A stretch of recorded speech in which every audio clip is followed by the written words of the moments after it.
Hello everyone, हम लोग आज पढ़ने वाले हैं नेशनलिज्म इन इंडिया, जो कि हिस्ट्री में सिर्फ और सिर्फ एक चैप्टर आ रहा है आपके लिए, और उसे ही आज हम लोग पढ़ने वाले हैं। टर्म 2 के लिए आपका एक चैप्टर आ रहा है, इसे बेहतरीन तरीके से हम लोग कवर करेंगे ताकि हमें कोई दिक्कत ना हो। और हाँ, मैं आपको सबसे पहले बता दूं कि जैसे हमारे मन में चलता है कि भाई इस चैप्टर को हम पढ़े क्यों, तो इस वजह से मैं आपको बता दूं कि ये चैप्टर आपके लिए कितना इंपॉर्टेंट रखता है, ताकि आप इस पे कंसंट्रेशन के साथ पढ़ेंगे। मैं ये गारंटी देता हूं कि आप इस चैप्टर को कंसंट्रेशन के साथ पढ़ेंगे अगर आप इसका वेटेज जान जाते हैं। तो देखिए, अगर आप पढ़ते हैं ज्योग्राफी में तो 2 चैप्टर पढ़ना पड़ेगा। अगर मान लीजिए आपका पेपर आ रहा है 40 नंबर का, तो 40 नंबर में 5 जो होता है हर सब्जेक्ट, या फिर 20 नंबर। एक पल के लिए मैं आपका मान लूं, चाहे आ रहा हो चाहे इतने नंबर का, लेकिन एक पल के लिए मैं मान लूं अगर आपका पेपर आ रहा है 20 नंबर का, तो आपको 5 नंबर देगी हिस्ट्री और 5 नंबर ज्योग्राफी देगी, 5 नंबर जो आपको सिविक्स देगी, 5 नंबर आपको इकोनॉमिक्स देगी। इस तरीके से मतलब 5-5 नंबर करके जो होता है 20 नंबर आपको चारों सब्जेक्ट दे देंगे। यानी कि आपको समझ में आ रहा है कि हिस्ट्री 5 नंबर देने वाली है, ज्योग्राफी भी 5 नंबर देने वाली है। तो आपके पेपर में आपकी बार टर्म 2 में 7 चैप्टर आ रहे हैं, यानी कि हर सब्जेक्ट से 2-2 चैप्टर आ रहे हैं। 2 चैप्टर हिस्ट्री से, सॉरी 2 चैप्टर ज्योग्राफी से आ रहे हैं, 2 चैप्टर जो आपके सिविक्स से आ रहे हैं, 2 चैप्टर आपके इकोनॉमिक्स से आ रहे हैं। लेकिन इस तरीके से 6 चैप्टर हो जाते हैं और एक चैप्टर आ रहा है सिर्फ और सिर्फ हिस्ट्री में। थोड़ा सा बड़ा चैप्टर भले जरूर है, लेकिन ये कहीं ना कहीं आपको एक ही चैप्टर, दोनों चैप्टर के वेटेज के बराबर है। अगर आप उनसे 2 चैप्टर पढ़ते हैं और इधर एक ही चैप्टर पढ़ लेते हैं, तो आपको ये उतना नंबर देने वाला है जितना वो सब नंबर मिलकर देने वाले हैं 2-2 चैप्टर। तो आप समझ गए होंगे कि इसका वेटेज क्या है। और ये चैप्टर काफी कहानी नुमा है, यानी कि जैसे कहानी चलती है ना, उस तरीके से कहानी की तरह एकदम बेहतरीन तरीके से चलेगा। तो मैं आपको एकदम बेहतरीन तरीके से हर चीजों को समझाता आ रहा हूं, तो इसे भी एकदम कहानी की तरह समझा दूंगा, आप बेफिक्र रहिए। देखिए, ये तो पूरा एक इतिहास है जो कि कहानी ही होता है। बस आपको कुछ नाम, कुछ जगह का नाम और उसके साथ साथ कुछ सन, ईयर, यानी कि ईयर याद करना पड़ता है। उससे ज्यादा आपको कुछ याद नहीं करना पड़ता है आपके हिस्ट्री में, उससे ज्यादा आपको कुछ याद नहीं करना पड़ता, बट आपको कहानी पता रहनी चाहिए। अब वो कहानी कौन कितना बढ़िया से पढ़ ले जाता है, समझ ले जाता है, समझा ले जाता है,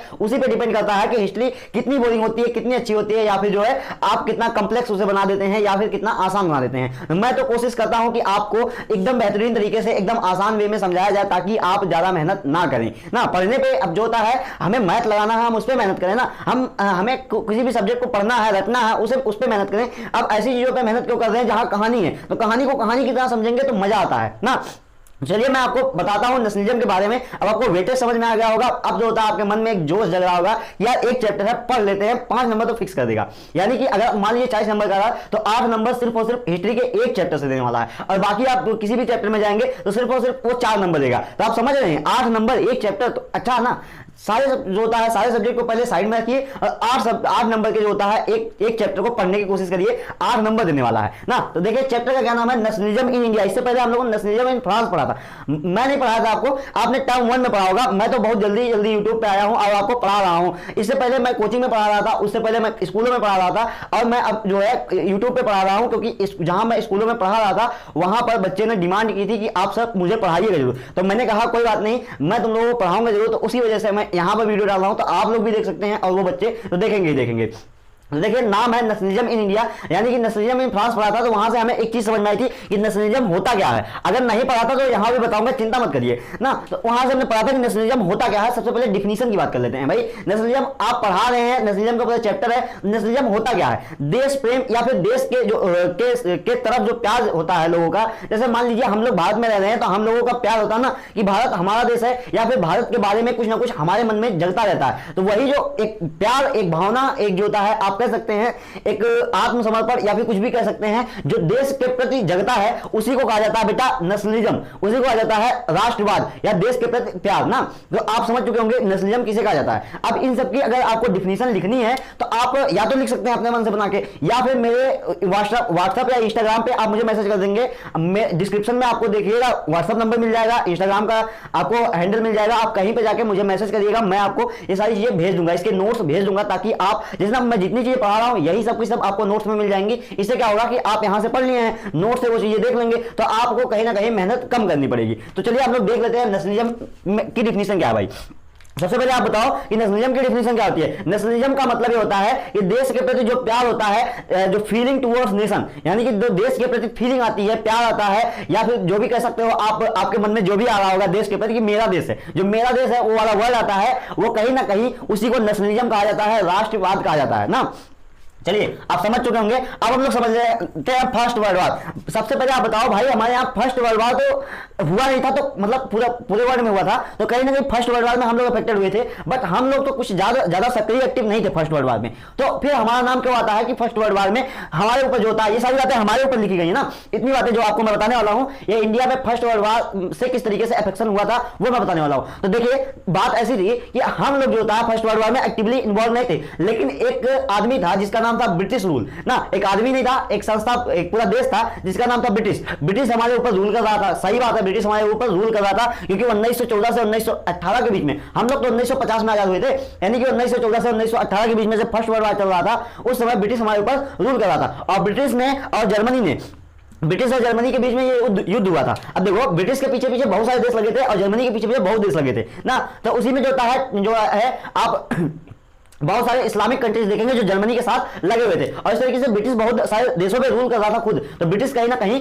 भी लगा हुआ था। जैसे देखिए इंडिया पे ब्रिटिश रूल कर रहा था, तो कहीं ना कहीं हम लोग भी अफेक्ट होंगे, क्योंकि अगर मान लो ब्रिटिश गया जो होता है लड़ाई करने, ब्रिटिश देश गया लड़ाई करने, तो कहीं ना कहीं पीछे से हम लोगों का पैसा, अनाज, सारा चीजें लेके जाएगा ना, क्योंकि भाई वहां पर पैसा भी लगता है, युद्ध में अनाज भी लगता है, बहुत सारी चीजें लगती हैं। तो वो कहां से जाने वाली है, वो जहां से वो रूल कर रहा है वहां से टैक्स बढ़ाएगा, वहां से सारी चीज बढ़ाएगा और वहां से लेके जाएगा। तो वही सारी चीज और जनता को भी लेके जाएगा कि चलो युद्ध करो तुम्हारी तरफ से। बात समझ रहे हैं? क्योंकि आप अगर मान लीजिए आप ही किसी गांव पे शासन कर रहे हैं, एक पल के लिए मान लीजिए, अब ऐसा होता नहीं है, आप किसी गांव पे शासन कर रहे हैं, आप कहीं मुसीबत में पड़ गए तो अपने जो होता है गांव वासियों को डाल देंगे ना उसमें, चलो जो होता है मेरी तरफ से लड़ो ना, वो होता है। क्योंकि एक राजा जो होता है अपने प्रजा या फिर सैनिकों को उठा के ले जाता है। तो वही सारी बातें यहाँ पर फर्स्ट वर्ल्ड वॉर में हम करने वाले हैं कि फर्स्ट वर्ल्ड वॉर में किस तरीके से हम लोग अफेक्ट हुए थे ना। तो फर्स्ट वर्ल्ड वॉर में सबसे पहले आप समझ चुके हैं कि ब्रिटिश हमारे ऊपर रूल करते थे, जिसकी वजह से ब्रिटिश हमारे ऊपर बहुत सारी चीजें करने वाले हैं। जैसे क्या कर सकते हैं हमारे ऊपर भाई, देखो मैं आपको समझा रहा हूं कहानी की तरह, आप कहानी की तरह ही से सुनो समझो। अभी देखो सब चीजें जितनी बता दूंगा वही सब चीजें रहेंगी। जैसे अगर मान लीजिए ब्रिटिश हमारे ऊपर रूल कर रहे हैं ना, वो युद्ध में चले गए, उन्हें पैसे की जरूरत पड़ेगी, पैसे की जरूरत वो पड़ेगी तो कहां से लेते थे पैसा? अब वो हमारे पर टैक्स लगाते थे ना, जो कर्ज होता था, जिसे कहा जाता था, जो जैसे खेत का जो होता है, जो जमीन का कर्ज होता था, खेत का कर्ज होता था, तो वो कर्ज लेते थे ना, तो टैक्स लेते थे, तो उसी टैक्स को ये बढ़ा देंगे। ऑब्वियस सी बात है, जब हमें पैसा चाहिए तो हमारे पास एक ही ऑप्शन है कि जो कर्ज ले रहे हो उस कर्ज को थोड़ा सा बढ़ा दो, जिसकी वजह से ज्यादा पैसा आने लगे। तो युद्ध में ज्यादा पैसा चाहिए होता है, तो जो है क्या किया ब्रिटिश ने क्या किया कि ब्रिटिश ने कर्ज को बढ़ा दिया, पहली काम किया। दूसरा काम किया कि अब जैसे मान लो लड़ाई हो रही है तो ज्यादा भोजन की भी जरूरत पड़ती है, क्योंकि ऑब्वियस सी बात है आपने अलग अलग जगह से लोगों को लेकर आया है। पल के लिए आदमी ना खाना खाए, एक टाइम खाना खाए वो चलता है, लेकिन जो सेना में जा रहा है उसे ज्यादा खाना पड़ता ही है और उसे ज्यादा खाने की जरूरत पड़ती है। तो जगह जगह से, अब मान लीजिए इंडिया में वो राज कर रहे थे, तो इंडिया से फूड भी एक्सपोर्ट करके ले जाएंगे। अब बातें समझ रहे हैं ना? इंडिया में एक तो पैसा ले जाएंगे इंडिया से, वो कैसे ले जाएंगे? टैक्स को बढ़ा देंगे, पैसा ले जाएंगे, ऊपर से फूड को भी बढ़ा देंगे, फूड की सप्लाई ले जाएंगे। जैसे हमारे यहाँ जो चावल हुआ, गेहूं हुआ, उसे भी उठा के ले जाएंगे ब्रिटिश में, और वहां पर युद्ध में इनको इन चीजों को सप्लाई करेंगे। उसके साथ साथ अब इनके हाथ में और क्या है, और पैसा चाहिए इनको। एक काम करते हैं कि जो गुड्स आता था इनके हाथ से, जो गुड्स आता था, मान लो बिस्किट का पैकेट बन के आ रहा है तो 5 रुपए में, तो अब इनको पैसा ज्यादा से ज्यादा चाहिए, तो एक काम करते हैं बिस्किट का पैकेट 10 रुपए में कर देते हैं। अब वहां से बिस्किट बन के आ रही है वो 10 रुपए में बिक रही, इससे क्या हुआ? 5 रुपए, अगर 5 रुपए मान लो 1 रुपए हो रहा था मुनाफा, अब जो होता है 10 रुपए में 6 रुपए मुनाफा होने लगा, तो 6 रुपया ब्रिटिश कमाने लगा। इस तरीके से ये काम कर सकता है। ऊपर से अगर मान लो एक पल के लिए वहां पर जनसंख्या कम पड़ने लगी, युद्ध करने में आदमी कम पड़ने लगी, तो हमारे यहां से लोगों को भर्ती करवाएंगे ले जाके जबरदस्ती ना। तो वही सारी चीजें इन्होंने किया था। अब हम लोग देख लेते हैं, अब आपको थोड़ी बहुत आइडिया हो चुकी होगी किसी भी युद्ध में क्या क्या होता है ना। जैसे आर्मी में भर्ती बड़ी तेजी के साथ होने लगती है भाई, खाना का सप्लाई बहुत तेजी के साथ, फूड सप्लाई होने लगता है, उसके साथ साथ पैसा ज्यादा से ज्यादा जो होता है देखा जाता है, उसी की वजह से सामान महंगा हो जाता है। जैसे आप रसिया यूक्रेन में आप देख रहे होंगे, यूक्रेन में महंगाई दिन प्रतिदिन आसमान छूती चली जा रही है। वो उसका वजह क्या है? क्योंकि वहां युद्ध हो रहा है, तो वहां पैसा चाहिए, और पैसा कहां से लाएगी गवर्नमेंट? पैसा कहीं ना कहीं अपने लोगों से लाएगी, तो ये इसकी वजह से उसे महंगाई बढ़ाना पड़ता है। तो मैं आपको बहुत सारी बातें समझा चुका हूं, वही सारी बातें यहां पर आपको देखने को मिलेगी। देखिए क्या क्या है। तबीयत काफी ज्यादा मतलब पता नहीं क्यों हो रहा है कि गला भी इस समय, और दांत निकल रहा है, दर्द हो रहा है, तो सारी चीजें पता नहीं क्यों अभी अभी होने वाली है जब आपका पेपर काफी नजदीक आ रहा है। वैसे मैंने सारे चैप्टर्स को कवर कर दिए हैं। 3 चैप्टर में से ये चैप्टर जो बन रहा है इसकी वीडियो बन जाएगी, तो सिर्फ 2 चैप्टर आपके एसएसटी के बचे हैं और 1 चैप्टर आपका बायोलॉजी का बचा है। आपका सारा चैप्टर मैंने करवा दिया है, तो सबसे अच्छी बात है कि काफी जो होता है मैंने करवा दिया है। अभी मेरे पास अच्छा खासा टाइम है, कितनी भी तबीयत खराब हो जाए मैं वीडियो डेली डालने वाला हूं, आप बेफिक्र रहिएगा। वीडियो कम पड़ेगी, 2 नहीं पढ़ पा रही है, 1 पढ़ पा रही है, उसका वजह जो होता है मेरी तबीयत दिन प्रतिदिन पता नहीं क्यों ऐसा होता चला जा रहा है, लेकिन फिर भी मैं कोशिश कर रहा हूं कि डेली जो होता है कम से कम एक वीडियो तो डालूंगा।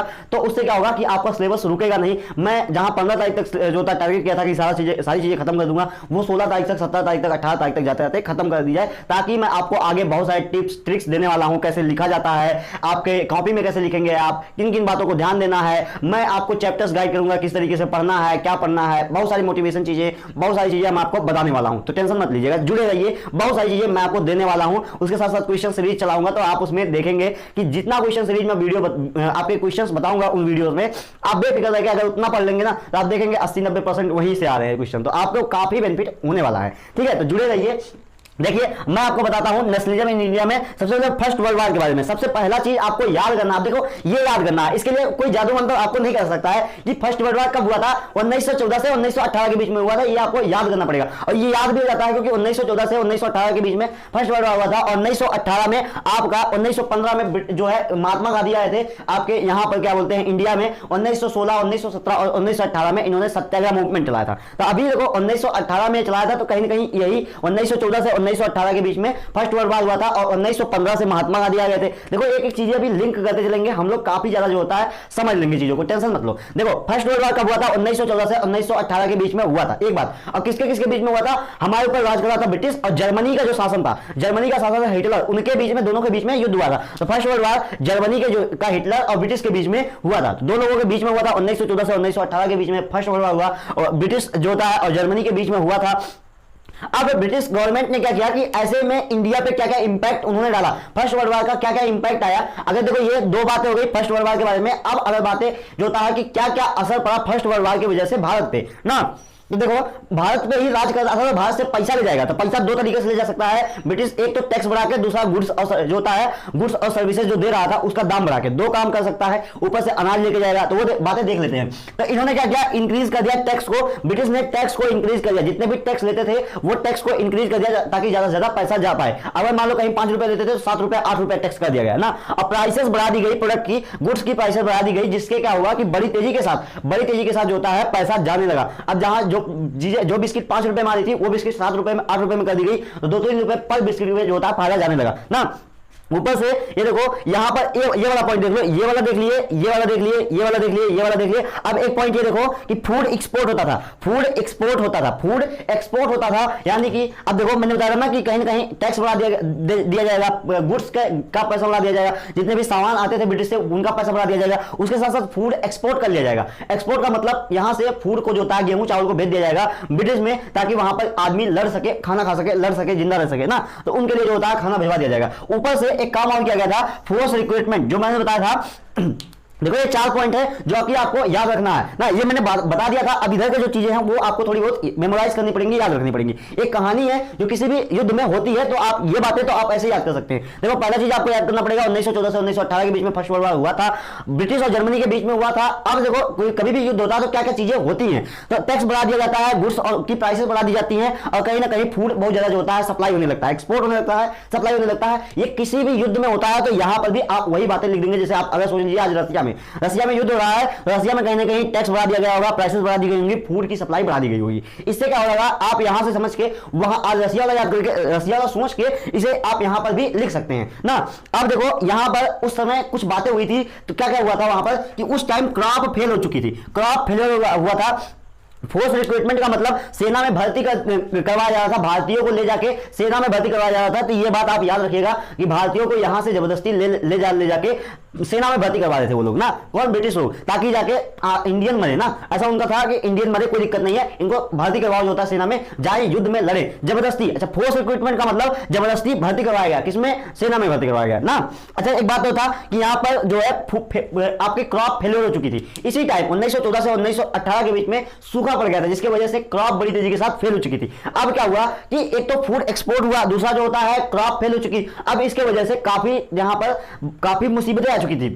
एक तो देखो ऐसा है कि पहले से फूड एक्सपोर्ट कर दिया गया, अब क्या है कि फूड बचा नहीं लोगों के पास ना, जबरदस्ती खरीद के सस्ते दामों पे खरीद के जबरदस्ती भेजा गया था, नहीं कोई बेचना चाहता था तो भी खरीद लिया गया जबरदस्ती कि इतना देना है तो देना है, हर किसी को अगर इसके पास जितना खेत है उस हिसाब से इतना आपको अनाज देना है तो देना है। उसके साथ साथ क्या हुआ कि उसी में फिर क्रॉप फेल हो गई तो लोग यहाँ भूखे मरने लगे ना, और उसी बीच में जब भूखे मर रहे थे तो उसी बीच में बेटा एपिडेमिक आया था, इन्फ्लुएंजा आया था, एक बीमारी आई थी जिसका नाम था इन्फ्लुएंजा। अब इन दोनों ने मिलकर 13 मिलियन लोगों को मारा। किन दोनों ने मिलकर, एक तो भुखमरी, दूसरा ये इन्फ्लुएंजा बीमारी, दोनों ने मिलकर 13 मिलियन लोगों को इंडिया में मार दिया ना। तो आप इतना बातें फर्स्ट वर्ल्ड वॉर में लिख सकते हैं, 5 नंबर में आता है, 5 नंबर 4 नंबर में क्वेश्चन पूछा जाता है, बड़ा इंपॉर्टेंट क्वेश्चन है, फर्स्ट वर्ल्ड वॉर के बारे में अमूमन पूछा जाता है, इसमें हर एक टॉपिक इंपॉर्टेंट है बेटा। इसलिए इंपॉर्टेंट है क्योंकि 8 नंबर में पूछा जाने वाला एक चैप्टर है, इसलिए भी इंपॉर्टेंट है, और इसलिए भी इंपॉर्टेंट है क्योंकि इसमें हर एक टॉपिक इंपॉर्टेंट है, अपने आप में इंपॉर्टेंट है ना। तो फर्स्ट वर्ल्ड वॉर में आपको सारी बातें समझ में आ चुकी होंगी। अब देखो मैं बताता हूं आपको idea of satyagraha. Idea of satyagraha कौन लाया था, लाए थे महात्मा गांधी। अब महात्मा गांधी कौन थे, महात्मा गांधी भारत के थे, सब लोग जानते हैं, उनके नोट पे जो होता है, किसी भी जो होता है इंडिया की जो रुपया है, किसी भी रुपया में आप देख सकते हैं उनका चेहरा देख सकते हैं, देखे होंगे, इसमें कोई बताने वाली बात नहीं है। महात्मा गांधी से समझदार, महात्मा गांधी से अच्छे व्यक्ति कोई नहीं थे। अगर महात्मा गांधी ना रहे होते हम लोग आजाद नहीं हुए थे, अगर महात्मा गांधी नहीं रहे होते तो हम लोग आजाद नहीं हुए होते। सबसे पहली बात, अगर आजाद हो गए होते तो हम लोगों का जो होता है आपस में कट मर रहे होते, आज भी कट मर रहे होते, या फिर जो होता है काफी ज्यादा युद्ध होता, काफी ज्यादा लड़ाई होती और काफी ज्यादा लोग मरते, तब जाके हम लोग कहीं ना कहीं आजादी पा पाते ना। तो ये बात जो है महात्मा गांधी जानते थे, इसलिए महात्मा गांधी काफी शांत स्वभाव के थे और शांतिपूर्वक उन्होंने, उन्हीं की वजह से शांतिपूर्वक जो है भारत में आजादी हुई थी। वरना जो है अगर महात्मा गांधी ना होते तो मैं कह रहा हूं 1920 1925 तक हमें आजादी मिल गई होती, लेकिन 1925 के बाद फिर गुलाम होते, और वो जो होता है फिर अमीर गरीब गुलाम होते,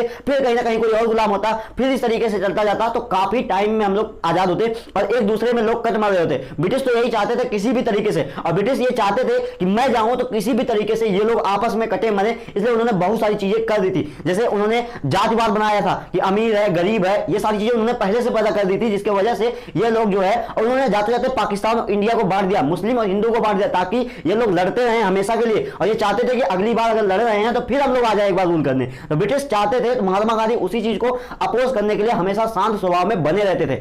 तो देखो महात्मा गांधी के बारे में बताता हूं कि महात्मा गांधी गए थे ब्रिटिश पढ़ने, और वो एक बैरिस्टर की डिग्री लिए थे, यानी कि एक लॉयर थे, और वो ब्रिटिश से पढ़ के आए थे, लंदन से पढ़े थे, वो जो है ब्रिटिश से लंदन से पढ़े थे, और वो बैरिस्टर थे, यानी कि एक लॉयर थे। सबसे पहली बात आपको इतनी समझ में आ गई महात्मा गांधी के बारे में। अब महात्मा गांधी जो होता है यहां से आए, कहां पर आए बताओ। महात्मा गांधी आपके जो होता है ब्रिटिश से पढ़ रहे थे, और ब्रिटिश से वो जो होता है जब उनकी पढ़ाई पूरी हो गई, डिग्री पूरी हो गई, तो वो सबसे पहले जो था भारत नहीं आए थे, वो गए थे साउथ अफ्रीका। साउथ अफ्रीका क्यों गए थे, क्योंकि वहां पर कलर डिस्क्रिमिनेशन हो रहा था। आप एक चैप्टर पढ़े होंगे, शायद मुझे लगता है इसी जो होता है ज्योग्राफी में था, ज्योग्राफी में नहीं आपके जो था सिविक्स में था, सिविक्स में एक चैप्टर था कलर डिस्क्रिमिनेशन के बारे में। तो वहां पर बताया गया था काले गोरे में भेदभाव हो रहा था, तो महात्मा गांधी को भी उसी एक ट्रेन में ट्रेवल कर रहे थे, जिसकी वजह से अंग्रेजों ने उन्हें बाहर फेंक दिया था। बाहर फेंकने का मतलब उन्हें धक्के मार के बाहर निकाल दिया गया था। वो जो होता है उनके लिए कह दिया गया कि आप लोगों के लिए अलग जो होता है डब्बा बनाया गया है, यहाँ पर सिर्फ और सिर्फ ब्रिटिश रूल मतलब ब्रिटिश ट्रेवल कर सकते हैं इस डब्बे में,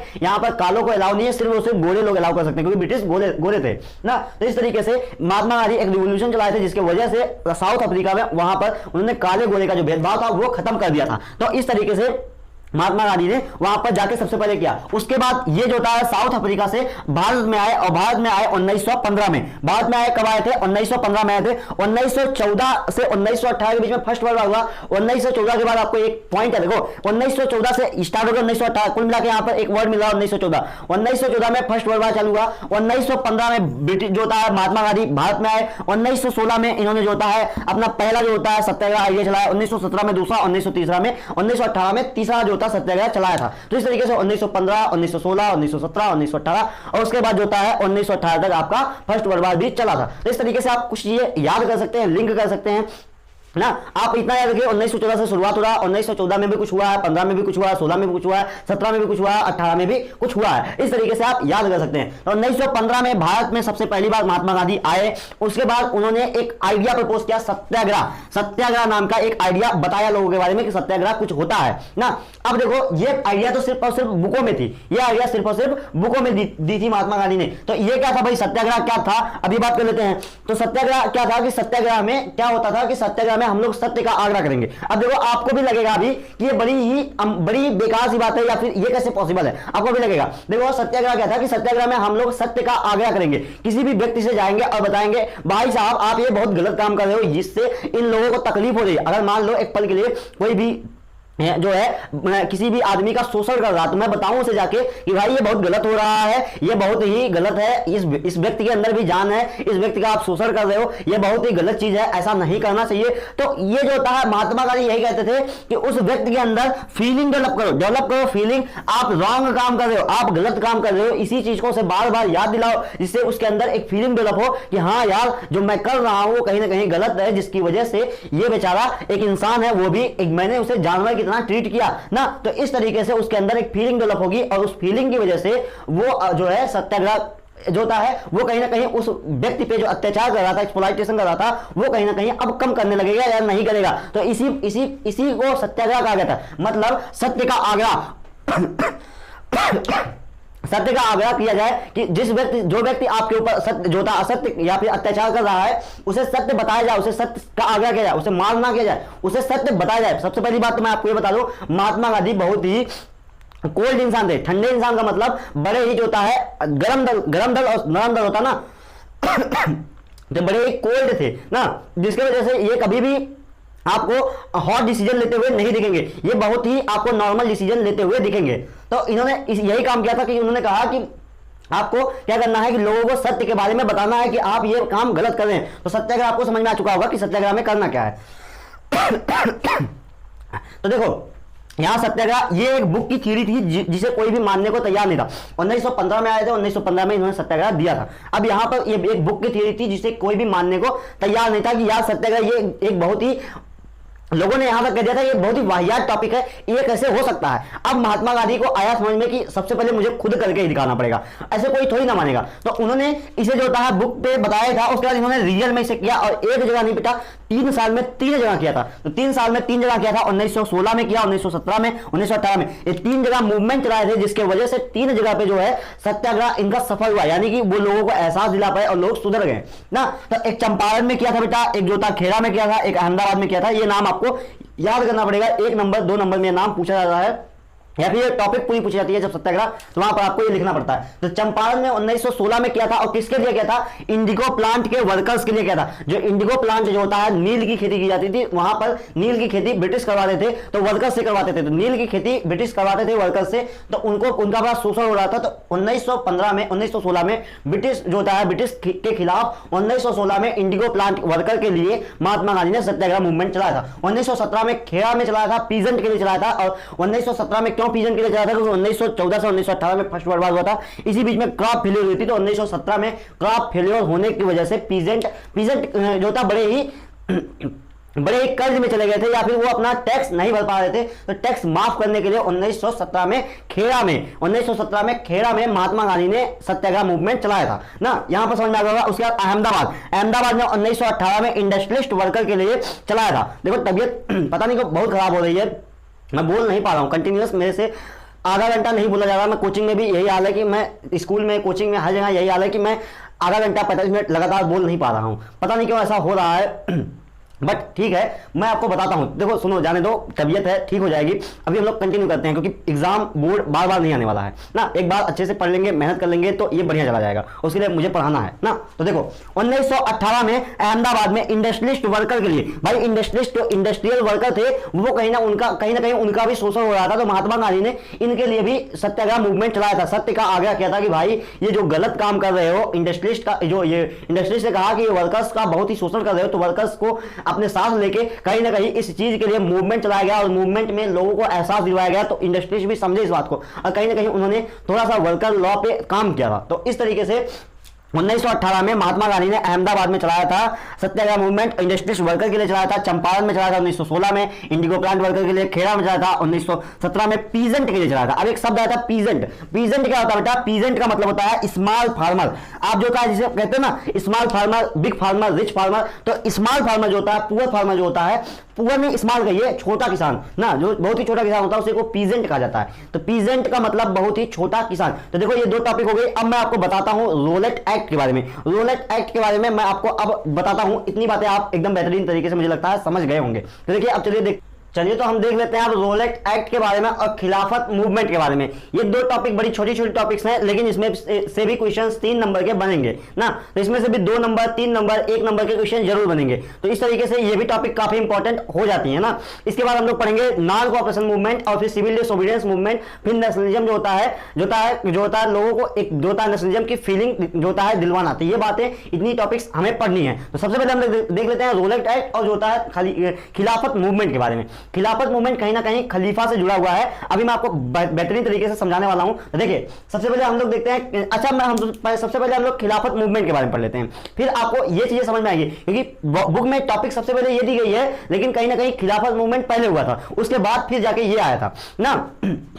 तो देखो बात समझो, अभी हम लोग पढ़ लिए थे सत्याग्रह मूवमेंट। सत्याग्रह मूवमेंट 1916 देखो एकदम डेट याद रखना, 1916 1917 और 1918 में 3 जगह चला दिया गया। 1916 एकदम डेट याद रखना, महात्मा गांधी कहीं रुके नहीं है, आपको इतना याद रखना है कि महात्मा गांधी कहीं रुके नहीं है, एक के बाद एक जो था हर ईयर में एक के बाद एक घटना देखने को मिलेगी। 1914 में फर्स्ट वर्ल्ड वॉर हुआ, 1915 में महात्मा गांधी आए, 1916 में जो था महात्मा गांधी सबसे पहले जो होता है अपना सत्याग्रह चलाया, 1917 में दूसरा सत्याग्रह, 1918 में तीसरा जो होता है लास्ट सत्याग्रह, जो कि 1916 में चंपारण में, 1917 में खेड़ा में, 1918 में अहमदाबाद में चलाया गया था। सत्याग्रह मूवमेंट इस तरीके से 1918 तक चला। अब देखो महात्मा गांधी 1918 तक जब 3 जगह सत्याग्रह चला लिए, तो लोगों के अंदर सत्याग्रह वाली जो फीलिंग थी वो जग चुकी थी, अलग अलग जगह पर अब सत्याग्रह मूवमेंट खुद चलने लगा था। महात्मा गांधी को कुछ करना नहीं था, महात्मा गांधी ने बुक में भी दे दिया कि सत्याग्रह किस तरीके से करना है, पेपर पे भी लिख के दे दिया, बता दिया लोगों को। अब उसके बाद क्या है कि उन्होंने 3 जगह करके भी दिखा दिया। अब लोग समझ चुके थे सत्याग्रह कुछ है जो काम कर रहा है, तो लोग अब जो होता सत्याग्रह को जानने लगे, पढ़ने लगे, समझने लगे, और जो होता सत्याग्रह को खुद अपने अलग अलग जगह पे अप्लाई करने लगे, और वहां पे सत्याग्रह इस तरीके से अलग अलग जगह चलने लगा। तो कहीं ना कहीं अब ब्रिटिश परेशान हो चुके थे कि भाई इस तरीके से हर कोई सत्याग्रह से अपनी बात मनवा ले रहा है। तो महात्मा गांधी से अच्छा ब्रिटिश के जो शासक थे वो ब्रिटिश ऑफिसर को एक चीज समझाते थे कि महात्मा गांधी के आंखों में आंख डाल के कभी बात मत करना, क्योंकि वो ऐसा व्यक्ति है, वो एक ऐसा व्यक्ति है जो आपसे हर एक बात मनवा लेगा अपनी, क्योंकि वो इतना विनम्रता पूर्वक, इतना जो होता है सरलता से बात करते थे कि सामने वाला व्यक्ति जो है वो कहीं ना कहीं मजबूर हो जाता था ये सोचने पे यार सही में मैं एक इंसान हूं, सामने वाला एक इंसान है, सामने वाले इंसान का मैं शोषण कैसे कर रहा हूं। तो वो उस तरीके से कहीं ना कहीं उसके अंदर एक भावना जग जाती थी और वो बातें मान लेता था। तो कहीं ना कहीं वो समझ लेता था यार जो था सही बात है, ये महात्मा गांधी सही कर रहे हैं, तो इसे मान लिया जाए। तो कहीं ना कहीं जितने भी ब्रिटिश के जो ऊपर रैंक के अधिकारी थे वो तो महात्मा गांधी से मिलते नहीं थे, तो वो नीचे वाले जो थे वही मिलते थे, महात्मा गांधी के कांटेक्ट में रहते थे। अब क्या है, जो नीचे वाले अधिकारी, ऊपर वाले अधिकारी थे, वो नीचे वाले अधिकारी को एक बात समझाते थे कि कभी भी हर एक काम कर लेना, बट महात्मा गांधी की आंखों में आंख डाल के बात मत करना, वरना वो आपसे सारी बातें आप मनवा लेगा और इस तरीके से हमारा सारा काम फेल होता चला जाएगा ना। तो इस तरीके से, क्योंकि एक जगह कोई बात मानी गई है तो हर जगह पूरे देश में मानी जाती है, जिससे ब्रिटिश की कमाई रुक जाएगी, ब्रिटिश के टैक्स रुक जाएंगे। तो महात्मा गांधी इस तरीके से काम करते थे। तो आपको समझ में आ गया होगा महात्मा गांधी चीज क्या थे ना, तो चीज बहुत बढ़िया, मतलब आपको समझ में आ रहा होगा कि महात्मा गांधी थे बड़े अच्छे इंसान ना। वो लोग कहते हैं कि महात्मा गांधी ये किए, किया, गलत किए, लेकिन महात्मा गांधी ने एक्चुअली जितना काम किया था, जितने दिमाग से काम किया था, उतना दिमाग से काम कोई नहीं किया था। गरम दल अगर होता तो आज भी हम लोग कहीं ना कहीं किसी के गुलाम होते। तो आज नरम दल की वजह से कहीं ना कहीं हम लोग आज सफल हुए हैं, इतना जो होता है आज हमारे अंदर डेमोक्रेसी आ चुकी है, सारी बातें आ चुकी है। तो कहीं ना कहीं मैं आपको बताता हूं खिलाफत मूवमेंट के बारे में। देखो 1918 तक आपको बातें पता चल गई कि क्या क्या क्या हुआ है। 1916 17 18 में सत्याग्रह चला था। 1918 के बाद महात्मा गांधी रुके नहीं, उन्होंने महात्मा गांधी ने कहा कि 1918 के बाद अपना सत्याग्रह चलता रहेगा। एक काम करो कि अभी जो होता है सत्याग्रह में सिर्फ और सिर्फ हिंदू जुड़ रहे हैं, हिंदू जुड़ रहे हैं, मुस्लिम लोग नहीं जुड़ रहे हैं। तो एक काम करो कि मुस्लिम को भी किसी तरीके से जोड़ा जाए इस मूवमेंट में, ताकि वो एक जो होता है मास मूवमेंट क्रिएट कर पाए, ज्यादा से ज्यादा लोगों को जोड़ पाए, ज्यादा से ज्यादा लोगों के बीच में नेशनलिज्म की फीलिंग डेवलप कर पाए। तो अब क्या किया उन्होंने, इसी का मौके का फायदा उठाते हुए 1918 तक फर्स्ट वर्ल्ड वॉर चला। 1918 में वो मिट गया। 1918 में फर्स्ट वर्ल्ड वॉर चला था, 1918 तक। 1918 में फर्स्ट वर्ल्ड वॉर में जर्मनी हार गया। 1918 में फर्स्ट वर्ल्ड वॉर में जर्मनी हार गया, और उसी में क्या हुआ क्या हुआ था बताओ। 1918 में जब फर्स्ट वर्ल्ड वॉर में जर्मनी हारा, जर्मनी हारने के बाद जो है ऑटोमन एम्पायर, उसी मैंने बताया था बहुत सारे इस्लामिक कंट्री भी जर्मनी के साथ जुड़े हुए थे। तो 1918 में जब जर्मनी हारा तो उसके साथ साथ बहुत सारी इस्लामिक कंट्रीज थी, वो हार गई। तो हारने के बाद बेटा किसी भी देश पे लगाया जाता है कर्ज, यानी कि एक तरह से हम लोग आज जानते हैं ना रसिया पे सैंक्शन लग रहे हैं। कर्ज का मतलब उन पे दबाव लगाया जाता है, उन पे प्रेशर बनाया जाता है और उन पे कर्ज भी लगाया जाता है। तो आज रसिया पे बहुत सारे सैंक्शन लग रहे हैं युद्ध रोकने के लिए, ताकि वो कहीं ना कहीं डर जाए और युद्ध को रोक दे तो कहीं ना कहीं सैंक्शन लगाए जाते हैं, फिर युद्ध में जो हारेगा उसके ऊपर ट्रीटी लगाई जाएगी, ट्रीटी इंपोज की जाती है। ट्रीटी इंपोज करने का मतलब कि उस देश पे कर्ज लगाया जाता है कि आप इतना रुपया पे करोगे। अब जो होता है क्योंकि आप युद्ध में हारे हो तो ये सारी बातें होती हैं। तो क्या हुआ कि उसी वक्त एक जो होता है एक टर्की का एम्पायर था। अब टर्की भी एक देश था जो कि मुस्लिम कंट्री था, तो टर्की का एक जो शासक था वो ऑटोमन एम्पायर था। अब ऑटोमन क्या होता है, जैसे डेमोक्रेसी होती है उसी तरीके से ऑटोमन एम्पायर होते हैं ना। तो ऑटोमन एम्पायर जो था टर्की का था वो भी हार गया ब्रिटिश जो जर्मनी के साथ। तो ऑटोमन एम्पायर जो टर्की का था वो कहीं ना कहीं फर्स्ट वर्ल्ड वॉर हार चुका था, क्योंकि जर्मनी के साथ था, जर्मनी हारी तो ये भी हार गया। तो आपको समझ में आ रहा है ये सब क्यों पढ़ा रहे हो भाई, ये सब क्यों पढ़ा रहे हो? आप खिलाफत मूवमेंट बताओ ना, खिलाफत मूवमेंट में मुस्लिमों को जोड़ना है तो इससे कैसे जोड़ोगे? तो देखो ये जो व्यक्ति था जो हारा था, जो ऑटोमन एम्पायर खलीफा था, कौन था? ऑटोमन एम्पायर जो टर्की का था उसका नाम था खलीफा। अब एक खलीफा ऐसा आम इंसान नहीं है, खलीफा एक आम इंसान नहीं है, खलीफा स्पिरिचुअल या आइडियल है मुस्लिम का, यानी कि मुस्लिम इसे अपना एक जैसे भगवान मानते हैं ना। जैसे हम राम को अगर भगवान मानते हैं या फिर किसी व्यक्ति को जो होता है बहुत ऊंचा दर्जा देते हैं, उसी तरीके से एक व्यक्ति था जैसे हम आज एपीजे अब्दुल कलाम को कहते हैं ना कि बड़े ही अच्छे इंसान थे, मिसाइल मैन थे, इन्होंने भारत के लिए बहुत कुछ किया है। तो इस तरीके से बातें होती है ना, उसी तरीके से एक स्पिरिचुअल था, एक आइडियल व्यक्ति था। कौन था? जो है आपका खलीफा जो होता है ऑटोमन एम्पायर था टर्की का, उसका नाम था खलीफा। और ये खलीफा स्पिरिचुअल व्यक्ति था, बहुत ही जो होता है लोगों के मन में इसके प्रति जो है मुस्लिमों से आप जो होता है, अगर आप मुस्लिम है ये वीडियो देख तो आपको समझ में आ रहा होगा कि खलीफा कौन था। लेकिन जो हिंदू है उन्हें मैं बता दूं कि ये जो है एक ऐसा व्यक्ति था जिसे लोग मुस्लिम बहुत ही सम्मान देते हैं, उसके लिए जान देने को तैयार रहते हैं, वो एक ऐसा व्यक्ति था। तो खलीफा जो है वो लोगों का, मुस्लिम का स्पिरिचुअल व्यक्ति था। अब क्या हुआ कि महात्मा गांधी ने कहा कि यार हारा कौन है? ब्रिटिश, ये सॉरी जर्मनी हारा है, उसके साथ साथ आपका टर्की हार गया। अब जीता कौन है? जीता तो ब्रिटिश है, ब्रिटिश हमारे ऊपर रूल कर रहा है, भारत में रूल कर रहा है। तो एक काम करते हैं, मुस्लिमों को भड़का दिया जाए या मुस्लिमों को यहां बताया जाए कि जो आपके ऊपर शासन कर रहा है वो जीता हुआ है। किससे जीता हुआ है? आपके खलीफा से जीता हुआ है। तो कहीं ना कहीं इस व्यक्ति को हमें अपने देश से भगाना है, ताकि जो है हम इसके जो होता है ये हमारे पे शासन ना कर पाए, क्योंकि मुस्लिमों को बताया गया कि क्योंकि ये जो व्यक्ति है ये कहीं ना कहीं खलीफा को हराया है, खलीफा से जो होता है टैक्स ले रहा है, खलीफा को जो होता है उस पर ट्रीटी इंपोज करवा रहा है यही व्यक्ति। तो एक काम करते हैं, यहां पर भी मुस्लिमों को जो होता है इकट्ठा किया जाए। मुस्लिमों को बात बताई गई कि मुस्लिम जो भाइयों आओ और साथ मिलकर लड़ते हैं, हिंदू भी लड़े, मुस्लिम भी लड़े और देश को आजाद करवाया जाए, इनको भगाया जाए यहाँ पे, क्योंकि ये हमारे भी दुश्मन है, हिंदुओं के भी और कहीं ना कहीं मुस्लिमों के भी दुश्मन है। क्योंकि मुस्लिम को यहां से जोड़ा गया कि मुस्लिम जो होता है आपका जो खलीफा है उस पर यही व्यक्ति है जो यही ब्रिटिश है, यही टैक्स लगा रहा, तो कहीं ना कहीं आपका भी दुश्मन है। तो इस तरीके से खिलाफत मूवमेंट क्रिएट हुआ, एक खिलाफत मूवमेंट हुआ जिसमें हिंदू और मुस्लिम दोनों को जोड़ दिया गया। हिंदू तो पहले से जुड़े थे बेटा, हिंदू तो पहले से जुड़े थे सत्याग्रह के वजह से, हिंदू तो पहले से सत्याग्रह की वजह से जुड़ गए थे, मुस्लिम भी जुड़ गए अब यहाँ पर। तो इस तरीके से हिंदू मुस्लिम जुड़ गए, समझ में आई बात? अब देखो इससे क्या हुआ कि जितने भी मुस्लिम थे वो जो होता है ब्रिटिश के अगेंस्ट हो गए, और वो जो होता है महात्मा गांधी की बातों को मानने लगे, लड़ने लगे, ये जो होता है ब्रिटिश के खिलाफ ना। तो एक बात समझ में आ रही थी कि महात्मा गांधी नहीं चला सकते थे उस मूवमेंट को, क्या मतलब मुस्लिमों को नहीं कंट्रोल कर सकते थे क्योंकि एक हिंदू थे। तो कहीं ना कहीं इन्हें ऐसे लीडर्स भी चाहिए थे जो मुस्लिमों को कंट्रोल करें, कम से कम तो मुस्लिमों को बताएं, चीजों को जाके समझाएं ना। तो उसमें दो यंग लीडर को इन्होंने पार्टिसिपेशन करवाया था और उनका नाम था मोहम्मद अली और शौकत अली। मोहम्मद अली और शौकत अली नाम के दो यंग लीडर थे, दो जो होता है जवान लीडर थे, 18 साल 20 साल 25 साल के अंदर में रहे होंगे। तो इन दो यंग लीडर को महात्मा गांधी ने क्या किया कि इन्हें पार्टिसिपेशन करवाया, इन्हें भर्ती करवाया जो होता है अपने जो होता है अपने मूवमेंट में। और ये जो दो यंग लीडर थे ये पूरे मुस्लिमों को कंट्रोल कर रहे थे, समझा रहे थे, बता रहे थे। बात समझ में आई? तो ये दो यंग लीडर की वजह से हमने एक मूवमेंट क्रिएट कर लिया, बहुत बड़ा मूवमेंट क्रिएट कर लिया। वो है उसका नाम दिया गया खलीफत, ये जो खिलाफत मूवमेंट, उसका नाम दिया गया खिलाफत। खिलाफत कहां से है? खलीफा से बना है, ताकि मुस्लिम जुड़ पाए इससे ज्यादा। और हिंदू तो पहले से जुड़े थे तो हिंदू को हमें ज्यादा टेंशन नहीं थी। तो महात्मा गांधी ने इस तरीके से हिंदू और मुस्लिम को अच्छे अमाउंट में जोड़ लिया। बात समझ में आ चुकी होगी आपको। अब हम लोग देखते हैं इससे क्या हुआ। अच्छा, इससे क्या हुआ कि 1919 में ये चीज हुई थी। कब हुई थी? 1919 में। तो इस तरीके से महात्मा गांधी जो था बहुत सारे लोगों को जोड़ लिए थे। और इससे क्या हुआ? ब्रिटिश अब गए घबरा, यानी कि ब्रिटिश घबरा गए। इससे क्या हुआ? ब्रिटिश घबरा गए कि यार ये बंदा जो था दिन प्रतिदिन इस तरीके से काम कर रहा है कि अब हिंदुओं को जोड़ा था और हमारे प्रति मुस्लिमों को भड़का दिया। इस तरीके से क्या होगा कि कुछ दिन में ही हम लोग भाग जाएंगे, हमें ये भगा देंगे अपने देश से। तो कहीं ना कहीं उसे रोकने के लिए एक लॉ लाया गया जिसका नाम था रोलेट एक्ट। अब ये रोलेट एक्ट क्या है? 1919 में बेटा आपका जो था खिलाफत मूवमेंट चलाया गया था। 1919 लास्ट जाते जाते 1919 में शुरुआत में चलाया गया था और 1919 लास्ट में जाते जाते ये जो होता है एक लॉ है जिसका नाम था रोलेट एक्ट। एक लॉ है बेटा जिसका नाम था रोलेट एक्ट। ना, तो ये कहीं ना कहीं लास्ट तक नहीं जाते थे, सॉरी ये जो होता है बीच में जाता, शुरुआत में जाता ना। तो 1919 में ये मूवमेंट चला गया था, जिसकी वजह से ये मूवमेंट 2 महीने के अंदर ही बहुत अच्छा खासा पीक पे पकड़ लिया था। तो इससे क्या हुआ कि अब क्या हुआ कि रोलेट एक्ट लाया गया जो होता है ब्रिटिश के द्वारा। इससे क्या हुआ, ब्रिटिश घबरा गया और ब्रिटिश ने एक रूल पास कर दिया जिसका नाम था रोलेट एक्ट, और इसे ब्लैक लॉ भी कहा जाता है भारत के इतिहास का। यह ब्लैक लॉ था जो ब्रिटिश के द्वारा लाया गया था। ये 1919 में ये भी आया था और 1919 में आपका ये मूवमेंट भी चलाया गया था। तो खिलाफत मूवमेंट था आपका, ये भी 1919 में चलाया गया था, और जो है रोलेट एक्ट जो आया था ये भी 1919 में आया था। इसे ब्लैक लॉ के नाम से भी जाना जाता है। इस लॉ में क्या था, इस लॉ में मैं आपको बातें बताऊं, इस लॉ के अंदर ब्रिटिश को बहुत ज्यादा पावर दे दी गई थी। ब्रिटिश किसको, ब्रिटिश के जो पॉलिटिकल लीडर थे और ब्रिटिश के जो ऑफिसर थे, दोनों को ये लॉ इनॉर्मस पावर दे दिया था। क्योंकि ब्रिटिश, बेटा एक बात बता दूं मैं आपको, ब्रिटिश पूरी तरीके से रूल पे चलता था, ब्रिटिश अपने कॉन्स्टिट्यूशन पे चलता था, ब्रिटिश कभी भी गलत नहीं चलता था। अगर उसके कॉन्स्टिट्यूशन ने कह दिया है कि आपको कोई पावर नहीं है, जो होता आप अब दबके रहेंगे, तो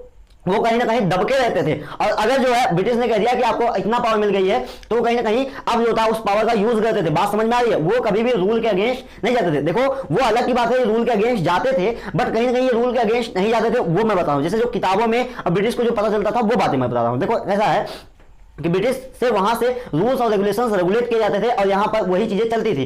ब्रिटिश में वहां से बैठे बैठे जो था भेजा जाता था, और गवर्नर जनरल को इस तरीके से, जनरल डायर को, वो आके पूरी तरीके से भारत को चलाता था। अब क्या है कि वहां से ये व्यक्ति जो होता है, वहां से एक व्यक्ति इन्हें रूल बना बना के भेज रहा और यहां से इंफॉर्मेशन भेज रहे। अब ये व्यक्ति जाए, इस व्यक्ति को, ये ब्रिटिश है, ये इंडिया के जो होता है जनरल डायर, ये जनरल डायर जाए और इंडिया से और ब्रिटिश को चढ़ा दे कि इंडिया तो ऐसा कर रहा है, इंडिया वाले ऐसे कर दे। तो अब ये जो जनरल यहाँ के ब्रिटिश ऑफिसर, यहाँ का जो ब्रिटिश कॉन्स्टिट्यूशन होगा, वो कोई ना कोई नया रूल पास करता रहेगा। तो यही काम ये जनरल डायर करता था। जनरल डायर क्या करते थे, यहां से जाके चढ़ा देते थे। तो जिसकी वजह से इन्हें तो कुछ पता नहीं है, इन्हें जो बातें पता चलती थी वही ये लोग जो होता है रूल के रूप में इंपोज कर देते थे ना। बात समझ में आई आपको?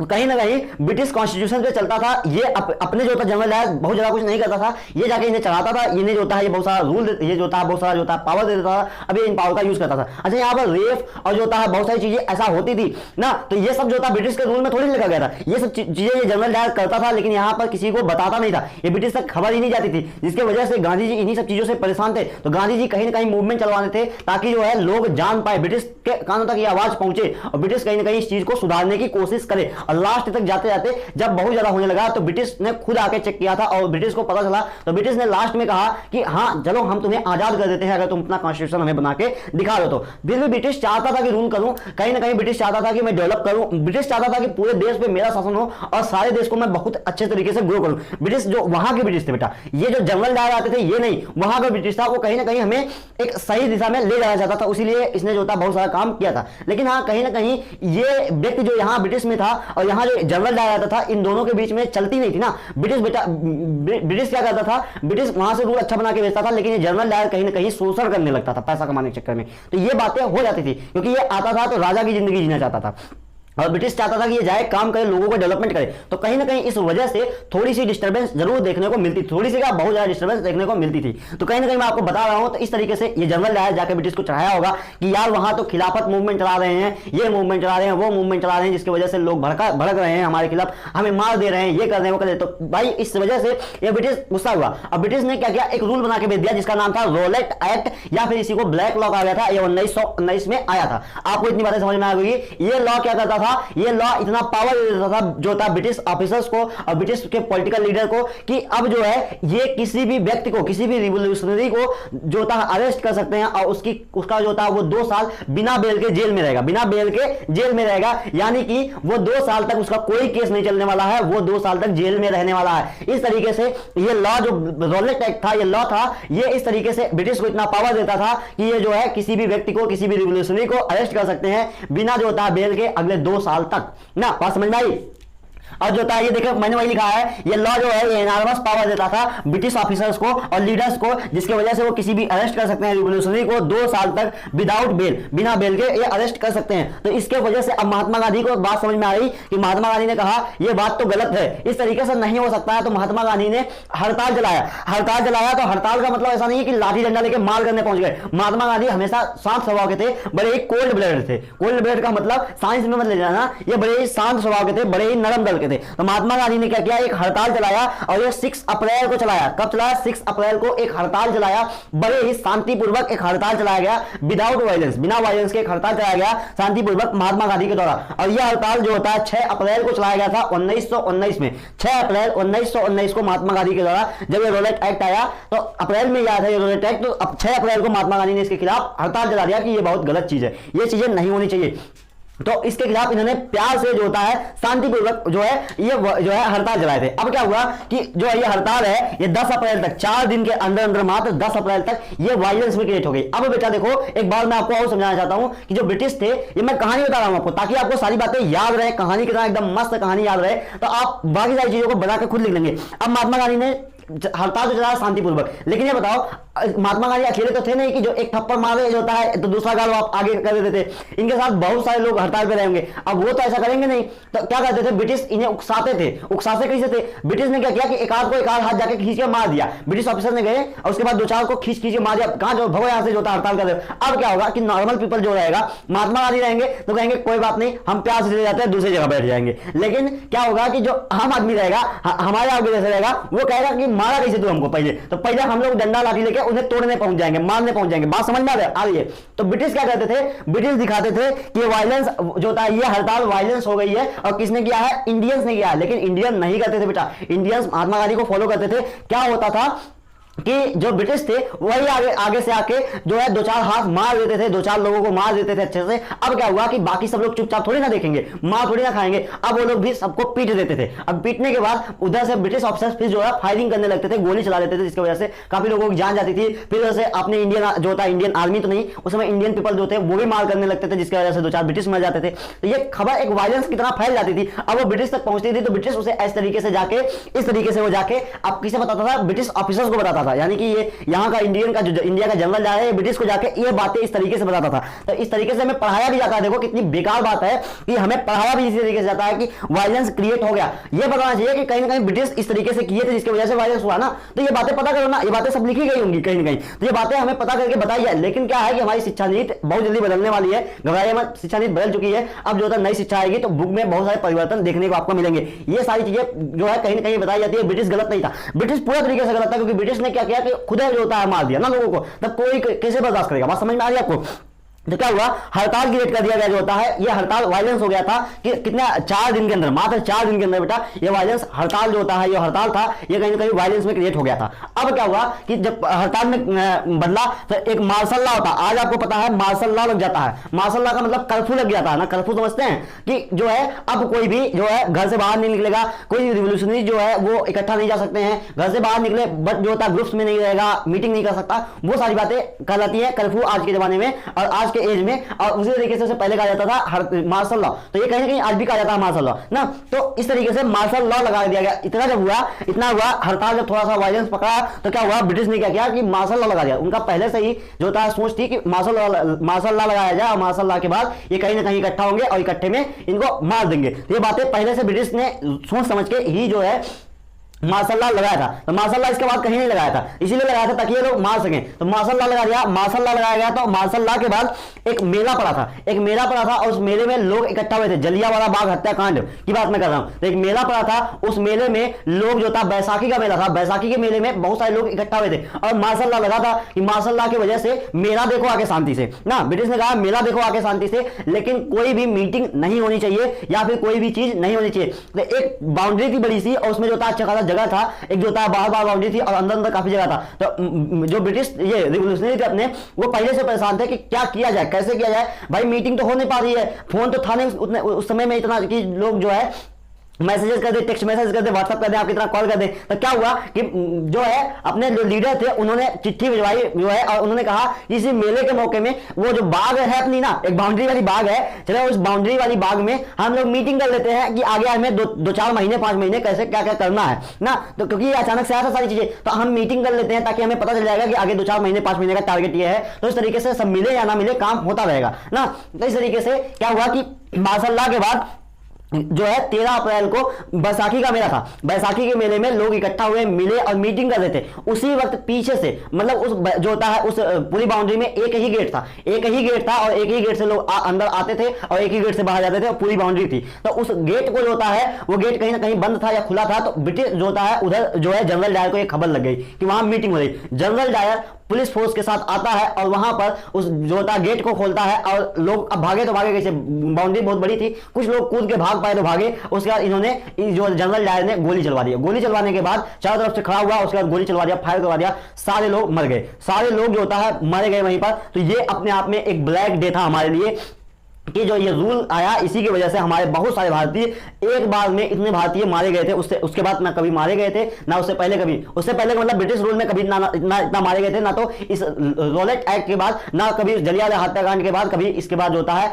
इतना लोग नहीं मारे गए थे। तो यही एक था दिन जिसके यही एक लॉ था जिसकी वजह से काफी लोग, सॉरी थोड़ी सी लाइट चली गई थी, तो पता ही है आपको लाइट चली जाती है तो काफी दिक्कत हो जाती है, बट कोई नहीं, लाइट आ गई है। तो मैं आपको बता रहा था कि क्या हुआ कि 13 अप्रैल के दिन बहुत सारे लोग मारे गए थे ना। इस रोलेट एक्ट के को इसीलिए ब्लैक लॉ कहा जाता है। तो आपको पता चला होगा कि रोलेट एक्ट को ब्लैक लॉ क्यों कहा जाता है। तो इसी जो होता है इसी दिन 13 अप्रैल के दिन जो है जलियांवाला हत्याकांड हुआ था। मार्शल लॉ के बाद 13 अप्रैल को बैसाखी का मेला था। उसी बैसाखी के मेले में बहुत सारे लोगों को जनरल डायर ने मार दिया था पीछे से आके। एक ही गेट थी, इसी गेट की जो होता है एंट्री, एक ही गेट से एंट्री होती थी, तो उसी गेट पे आके खड़ा हो गया, बाकी जो होता है फायरिंग करवा देता है, जिसकी वजह से हजारों लोग मारे गए थे। तो ये बातें आपको पता चल गई होंगी। देखो इतना बातें थी। अब क्या हुआ कि पहले खिलाफत मूवमेंट आया था, खिलाफत मूवमेंट के बाद रोलेट एक्ट आया, रोलेट एक्ट के बाद जो है जलियांवाला हत्याकांड उसी में हुआ था। तो आपको इतनी बातें देखो सब समझ में आ चुकी होंगी। मुझे लगता है कि ये पूरा चीजें आपको समझ में आ चुकी होंगी। अब हम लोग नेक्स्ट वीडियो में पढ़ेंगे नॉन कोऑपरेशन मूवमेंट। मैं आपको बता देता हूँ क्या क्या पढ़ना है। नॉन कोऑपरेशन मूवमेंट, उसके बाद आपको सिविल डिसोबीडियंस मूवमेंट पढ़ना है, साल्ट मार्च पढ़ना है छोटा सा। तो अगले वीडियो में हम लोग पढ़ने वाले हैं सिविल डिसोबीडियंस जो है, साल्ट मार्च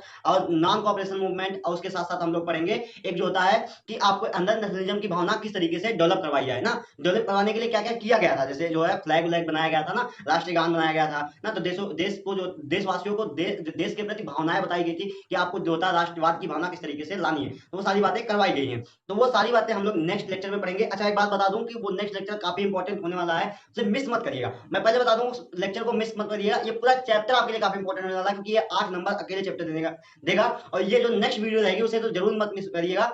तो मैं आपको यही रिकमेंड करूंगा कि आप इस चैप्टर की वीडियो को जरूर देख लीजिएगा। और चलिए पढ़ाई करते रहिए। देखिए लाइट आई है, कभी जा सकती है, बार बार मैं वीडियो बनाता हूँ उसमें एक दो बार तो जाती है। तो देखो इस तरीके से होता रहता है। फिलहाल पढ़ते हैं हम लोग, पढ़ाई करते हैं, पढ़ाई पे ध्यान देते हैं। बाकी लाइट वेट है उसकी व्यवस्था कर दी जाएगी थोड़े दिन में, उसे भी सही कर लिया जाएगा।